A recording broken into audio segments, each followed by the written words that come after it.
So here's the thing, not only have they done that, but they also brag about having the authority to have the right to do that.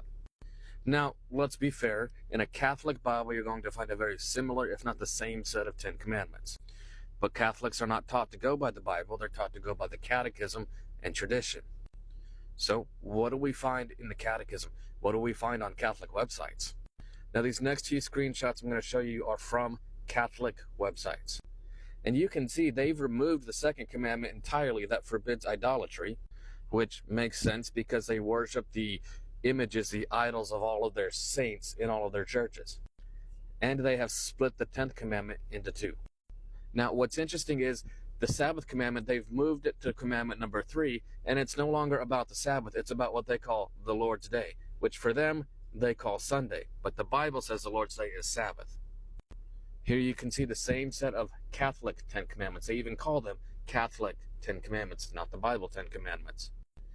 And here's one more for good measure. Now, these next few quotes I'm going to show you, they are from sabbathtruth.com, and they are Catholicism, the papacy, and their cardinals and priests bragging about doing this. And they even let you know there's no biblical justification for their changing the commandments of God. Here in this quote, they let you know they're the ones who made the change from the Sabbath to the Sunday.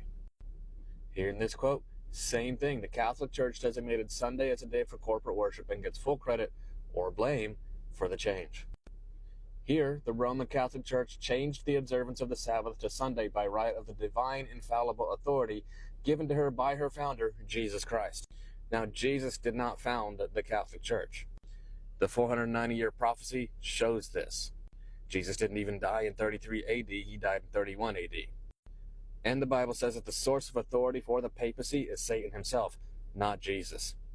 Here they admit that even the apostles never changed the Sabbath from Sabbath to Sunday. And they admit that the fourth commandment points to the Sabbath, not to Sunday.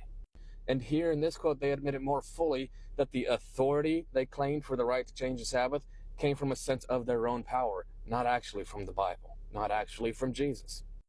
And here they tell us that Protestants who keep Sunday are doing so in homage to the Catholic Church because there is no Bible justification for keeping Sunday.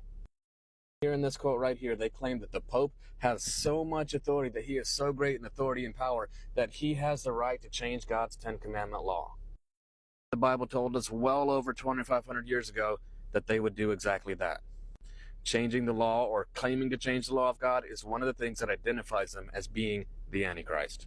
Once you start denying what the papacy openly admits that they have done, you're on a slippery slope to rejecting Bible truth, and you don't want to do that.